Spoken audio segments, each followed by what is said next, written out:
Kak? Udah. Nah, suaranya mudah-mudahan dibaca.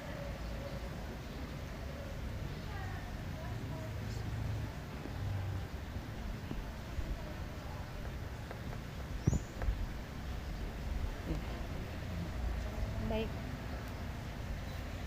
Sebelumnya perkenalkan diri saya Tiara Zahira dari mahasiswa pendidikan fisika semester 6. Sebelumnya izin untuk mewawancara Ibu ya. Sebelumnya boleh memperkenalkan diri dulu Ibu? Ya, izin memperkenalkan diri, Ibu Dr. Anda Ilmiah, singkat saja ya namanya. Ibu mengajar di SMA Negeri 6 mulai sesuai SK di 2008 sampai saat ini. Sebelumnya saya izin mewawancara Ibu sebentar terkait hasil belajar siswa dari pengajaran Ibu selama di SMA N6 Kota Tangerang Selatan ini. Yang pertama itu strategi atau pendekatan pembelajaran apa yang biasanya Ibu gunakan dalam mengajar fisika? Mungkin? Ya, untuk fisika dari berbagai jenis kurikulum pastinya ada berbagai model ya. Terutama sekarang di SMA Negeri 6 sudah seluruhnya kurikulumnya kurikulum merdeka. Adapun untuk strategi kita banyak bisa menggunakan ada strategi yang diskusi kelompok, kemudian ada praktikum, kemudian juga ada presentasi. Ya itu yang sering dilakukan. Ada juga yang proyek, tapi nggak sering kalau proyek. Baik, tadi kan Ibu sudah menjelaskan mengenai strategi kayak diskusi kelompok, praktikum. Terus model pembelajaran apa saja sih yang sudah Ibu pernah terapkan selama mengajar materi fisika ini? Kalau model pembelajaran itu kan ada model pembelajaran penemuan ya, discovery ya. Terus apalagi ya? Ibu lupa nama istilah. Problem based learning. Iya, itu juga termasuk. Kemudian juga itu masuk metode ya? Model kan ada ya. problem based learning, project based learning, ada inquiry. Iya, inquiry juga ya. Nah itu yang juga sudah. Kalau untuk ceramah itu kan metode ya, diskusi juga metode.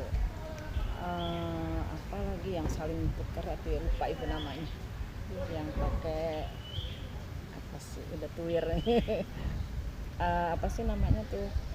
Papan tulis gitu loh, terus anak pakai kertas gitu, apa lupa ini namanya tuh, agak panjang sih, banyak model. Nah dari banyaknya model itu apa yang paling disukai oleh siswa selama Ibu menerapkan model-model tersebut?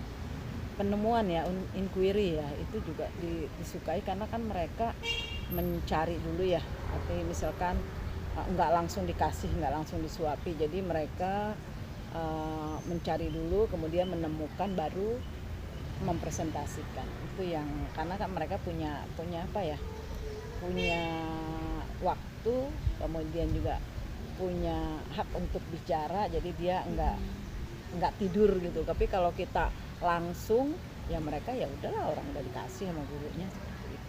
Baik, tadi kan siswa itu suka terhadap model pembelajaran query. Lalu model pembelajaran apa yang sering Ibu gunakan dari banyaknya model tadi itu?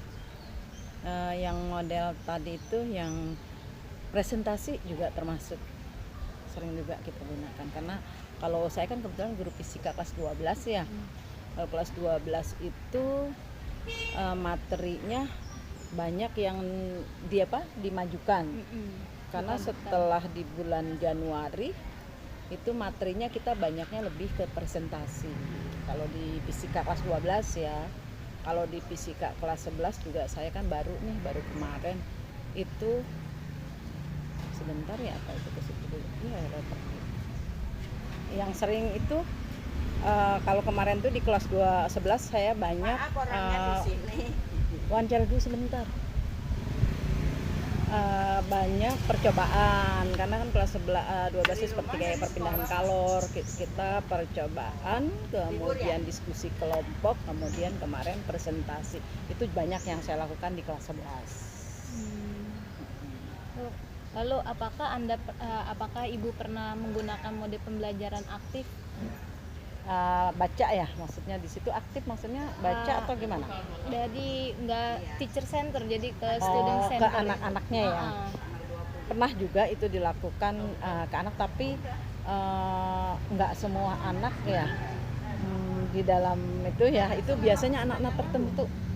Kalau yang apalagi kalau dalam pembagian kelompok kan itu juga saya suka kelompok tuh. Kelompok itu saya kalau kita lepas ke anak milihnya yang pinter-pinter. Jadi yang nggak pinter nggak kebagian.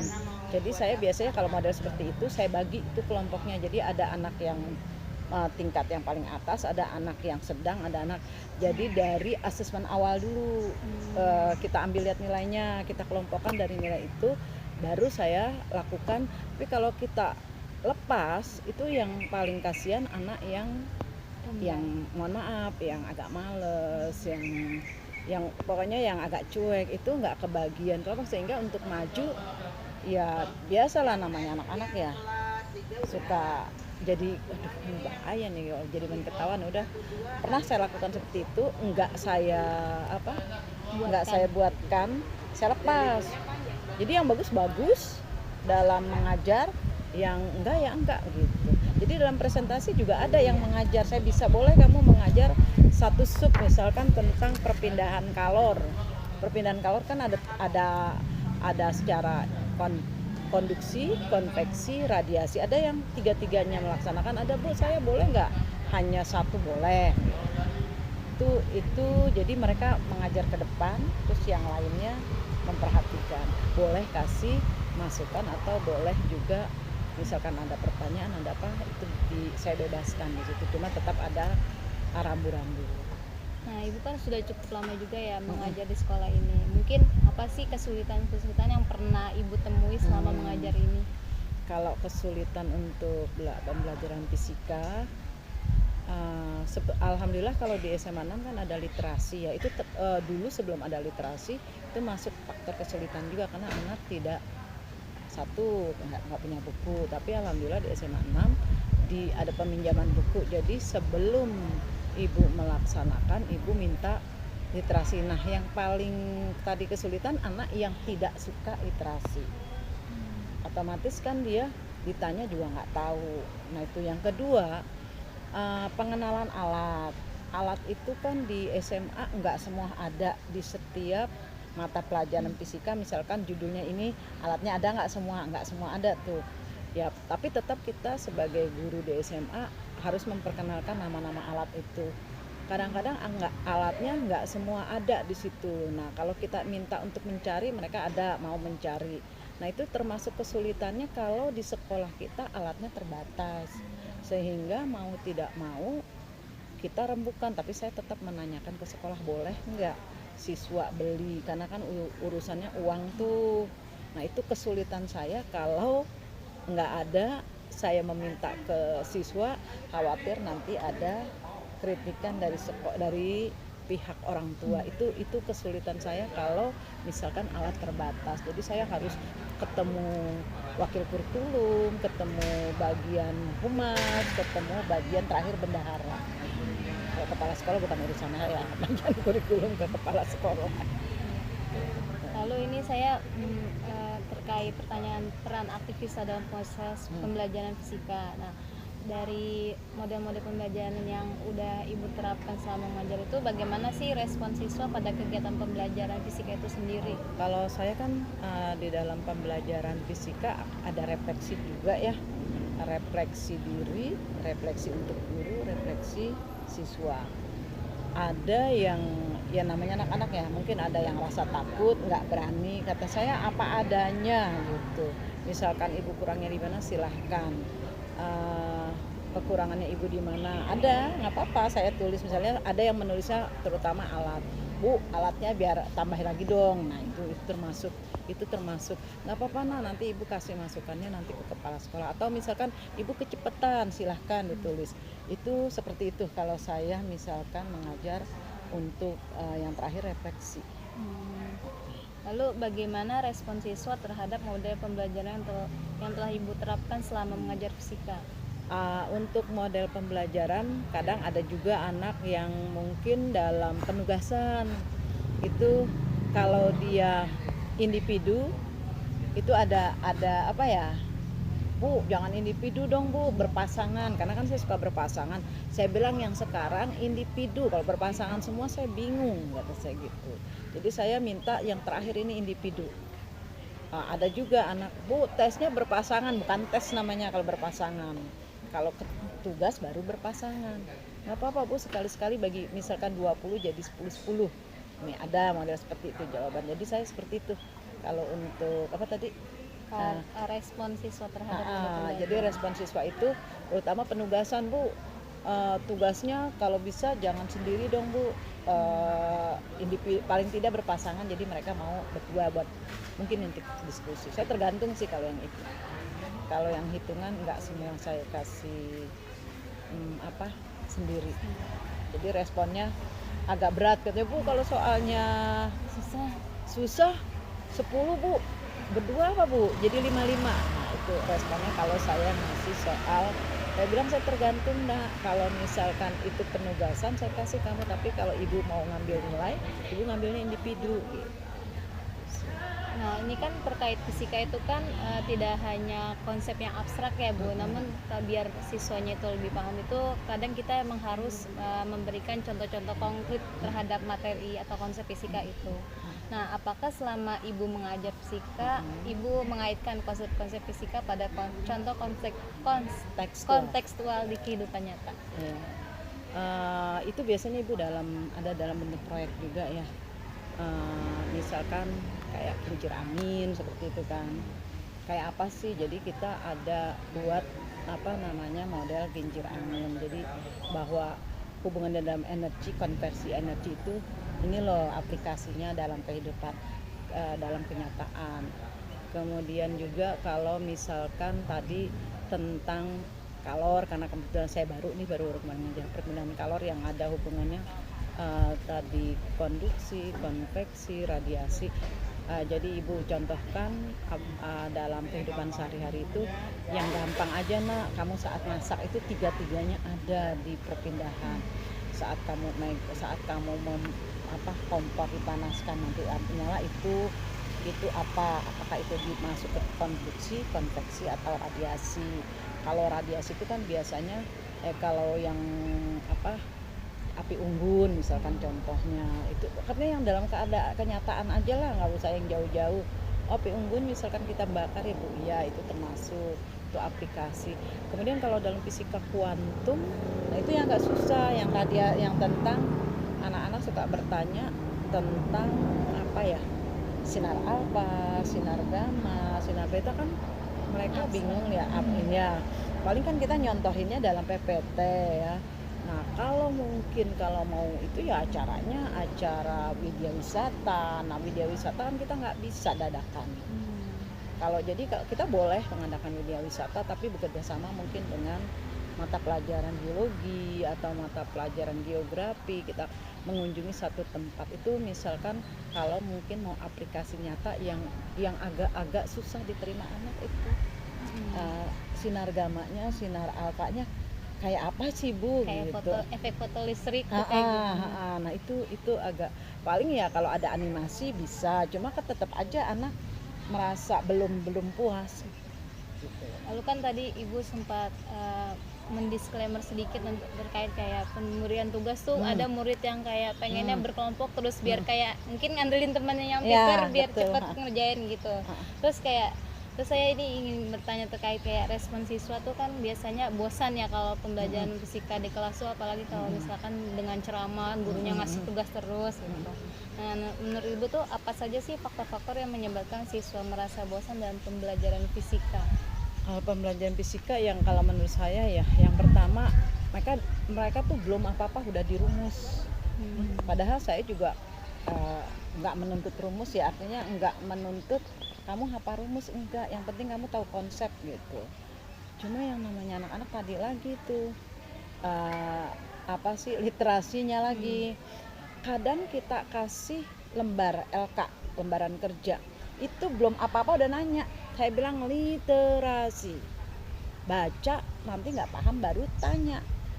Itu yang sering tapi kayaknya bukan mata pelajaran fisika aja sih kalau yang hubungannya dengan, jadi dikit-dikit belum baca nanya gitu, padahal kita udah kasih tahu mohon dibaca LK-nya, nanti nggak jelas baru tanya gitu. Baru aja kita ngomong kayak gitu itu langsung. Jadi kalau anak-anak yang alhamdulillah sih di kita juga masih ada anak-anak yang bagus, artinya yang buat kita sebagai guru mungkin atau sekolah ada yang membawa nama seperti OSN gitu kan, ada kebanggaan juga sih buat kita untuk anak-anak yang di fisika, tapi nggak semua fisika, ada misalkan astronomi tapi kan ada hubungannya fisika, kebumian ada hubungannya fisika, satu lagi kan fisika, astronomi, ya tiga itu kan berhubungan dengan fisika. Ada beberapa anak kita yang ikut tuh di OSN. Jadi kalaupun dia nggak ikut pembelajaran, kalau dia ikut di materi itu kan kena tuh irisan pembelajarannya, itu saya masih tetap kasih nilai sesuai yang dia mampu di fisika. Ada lagi nggak Bu selain tadi kayak guru langsung ngasih rumus atau gimana? Selain siswa jadi bosan. Jadi itu yang pertama itu di rumus. Jadi mereka itu apa ya? Kalau udah urusannya rumus tuh udah pusing duluan. Udah jadi apa tuh? Copy paste. Mau dia mau benar mau enggak, yang penting ngumpulin. Nah, itu jamaah tuh. Jadi ada apa grup sini, grup. Jadi ada tiga yang sering terjadi di saya ngajar, tiga. Dia jamaahnya si A atau B nih. Di sama tuh. Jadi saya suka ini, saya liatin. Bu, kertas nggak diambil, nggak dikasihin nggak? Saya taruh dulu, nanti lihat sama. Oh, sama. Jadi kalau anak yang pinter kan meskipun dia mau lihat tuh, ini kalau dia tahu rumus ngitung bisa, cuma karena emang udah mumet banget, matematiknya udah nggak kena, udah. Apalagi matematik itu yang saya banyak di anak kita, ada anak nggak paham 0,01 dengan 1/100, 10 pangkat min 2. Akhirnya saya ngajar lagi tuh matematik. Saya bilang, ini saya ngajar matematik apa ngajar fisika?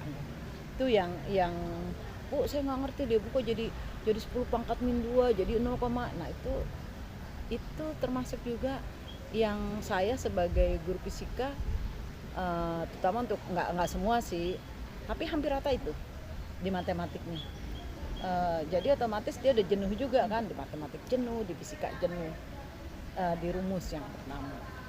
Itu aja. Kalau untuk kayak presentasi dia bicara bagus, karena ada anak saya yang fisika hitungannya nggak bagus, tapi dalam konsep itu dia bagus gitu.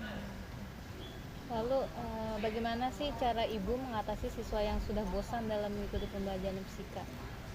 Kalau saya sih kan saya kebetulan ada juga di jam terakhir. Kalau di dalam kelas kan jenuh, jadi saya bawa aja keluar dulu, dibawa keluar, terus ibu kasih. Cuma memang kalau di luar agak susahnya kalau kita menjelaskan. Jadi materi-materi yang tidak berhubungan dengan perumusan itu saya nggak di dalam, di luar. Seperti ini nih, mereka ada boleh, cuma nggak jauh-jauh. Misalkan saya ngajar di sini, mereka adanya di sini, di sana.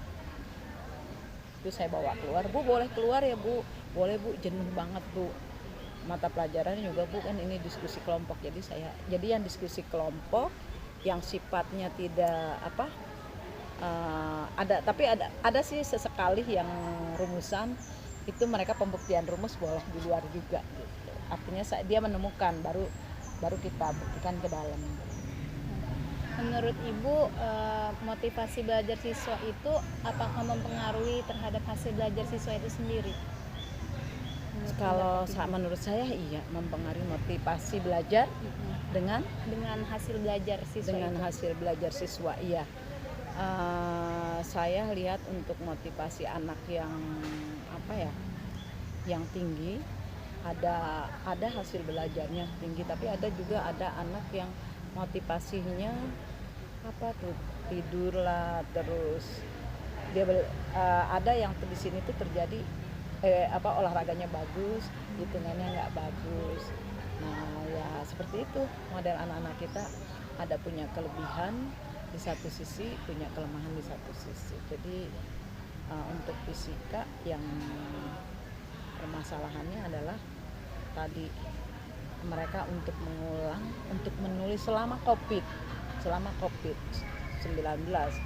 itu saya jarang sekali menemukan tulisan anak bagus dan udah males. Padahal saya sering kasih untuk dia mau tangannya motorik mau nulis, itu caranya saya kasih PPT-nya, saya share ke PJ-nya, tapi nggak semua yang ada di situ ditulis. Kamu itu udah rangkuman, kamu boleh lagi ngerangkum. Nah, seperti supaya dan tidur. Jadi besoknya saya cek. Nah, itu juga kalau mereka yang mungkin nilainya kurang, dia ada semangat, Bu, boleh nggak, Bu, saya tambahan, saya baca nanti ibu lihat ya, gitu. Ada yang model beda-beda sih. Ada yang modelnya minta tambahan, Bu, boleh nggak, Bu, saya yang ibu sor kemarin banyak kan, saya tuh ada nggak ngerjain tuh, terus saya mau mengerjakan, Bu, ya karena saya kan namanya anak ada usaha, minta usaha ya, tambahan nilai. Ya udah, kalau emang itu mau, tapi itu bukan 1 poin ya, ada tugas kamu yang perbaikan nilai. Nah, Esma nggak begini, ada tentang penting dia udah punya motivasi belajarnya gitu ya, Bu. jadi motivasi, Bu, saya boleh nggak, Bu, nilai saya turun 1, katanya, nilai turun 1, terus kenapa? Saya tugas deh, Bu, tugas apa, Bu? Aduh, Bu, katanya, saya kan pengen masuk, misalkan dia pengen masuk yang hubungannya dengan fisika. Masa iya sih saya sebagai guru langsung mematikan? Enggak lah, saya kasih tugas. Saya kasih, kamu mau tugas apa dulu, Bu? 1 yang tadi tuh model seperti itu. Kalau ibu masih kurang, saya boleh, Bu, kasih tugas lain, Bu, saya buat PPT dengan judul yang berhubungan dengan mata pelajaran yang kurang di mata pelajaran saya di apa. Ada seperti itu. Lalu bagaimana sih cara ibu selama menjadi guru itu menilai capaian hasil belajar fisika siswa di kelas selama ini? Capaian belajar itu kan kalau saya tidak lihat dari hasil ulangan saja atau hasil tugas, yang terutama itu pembiasaan. Alhamdulillah kita pembiasaan ada di sekolah kita, itu tilawah. Tilawah itu ada dalam bentuk surat juz yang pendek, nggak yang panjang-panjang. Paling kalau ya kecuali Jumat ya, surat Yasin, Ar-Rahman. Nah, itu termasuk terutama untuk anak-anak rohis, saya punya nilai plus untuk anak-anak yang pertama yang bisa memimpin di depan. Itu saya bilang buat motivasi mereka. Jadi kalau dia bisa memimpin, tak mungkin dong nanti satu saat ini dengan jumlah 1000-an lo kamu pimpin. Jadi supaya dia mau, yang tadinya nggak pernah mau maju mimpin doa mau, itu termasuk saya di awal tahun saya kasih untuk penilaian saya bukan hanya nilai ulangan harian, bukan hanya nilai tugas tambahan atau semester, tapi nilai 1 yang perlu kamu ketahui. Kalau kamu aktif di organisasi, misalkan di Rohis atau yang lainnya, kan ada yang berhubungan dengan lingkungan, kan kita kebetulan sekolah Adiwiyata, itu ibu punya nilai plus, terutama kalau kamu muncul di podium dengan jumlah ribuan. Itu saya termasuk punya. Tadi kan ibu menilai itu tidak hanya dari nilai-nilai asesmen UTS, UAS atau apa gitu. Nah, selama ibu kita bicara hal terkait nilai atau poin yang ada di dalam belajar fisika ini, bagaimana hasil belajar siswa di kelas pada materi pelajaran fisika ini? Apakah cenderung rendah atau tinggi dalam beberapa tahun terakhir ini? Untuk fisika, kebetulan kan saya ngajarnya nggak paralel terbanyak ya. Saya kebetulan kalau di kelas 11 yang paling tertinggi. Jadi untuk tahun ini ya masih termasuk tinggi kalau di kelas saya. Cuma saya belum melihat di kelas lain. Karena kan kebetulan kita belum ada rapat KMGMT ya. Kalau kelas saya sendiri ya, kelas 11 A1 kebetulan terbanyak OSN-nya untuk fisika di situ. Kemarin cuma 1 orang terendah 79. Karena memang agak males, tapi karena dia mau mengumpulkan, alhamdulillah masih naik artinya naik. Dia kebetulan turun 1 dari 80. Cuma yang lain banyak yang naik. Berarti di sekolah ini sistemnya per prestasi kelasnya atau gimana? Enggak semua. Itu 1 pasti ada pilihan. Cuma memang tidak diketahui anak dulu. Cuma kita nanti mengetahui setelah evaluasi. Kita tanya-tanya dengan beberapa teman, kelas yang ini termasuk kelas unggulan ya? Ya, tapi nggak usah disebut kelas unggulan, Bu. Cuma kita nanti akan tahu setelah lihat nilai rapot itu. Rata-rata tuh bedanya di 0,001. Kayak saya kebetulan juga megang 11C2 juga begitu. Oh ternyata setelah tahu, karena kalau kelas 12 kan kemarin sampai C4, oh ternyata di C3 C4 termasuknya agak lemah gitu. Ini kelihatan ada unggulan, tapi dulu ada disebut unggulan, tapi sekarang nggak boleh. Nggak boleh ada kelas unggulan ya. Cuma kita ketemu. Terakhir nih Bu, apa solusi yang paling memungkinkan untuk meningkatkan hasil belajar fisika siswa? Untuk solusinya, yang pertama solusinya itu ya latihan soal juga kayaknya perlu juga, karena untuk anak-anak OSN ya itu kan di gemblengnya kan latihan soal itu termasuk saya lakukan juga, tapi untuk yang pengayaan untuk anak-anak tertentu. Itu untuk anak-anak yang remedial, untuk latihan soalnya ya tingkatannya nggak sama. Itu termasuk yang saya lakukan. Oke. Baik, mungkin sekian sih Bu. Terima kasih ya Bu atas waktunya. Maaf nih ganggu jam nggak pulangnya. apa-apa karena masih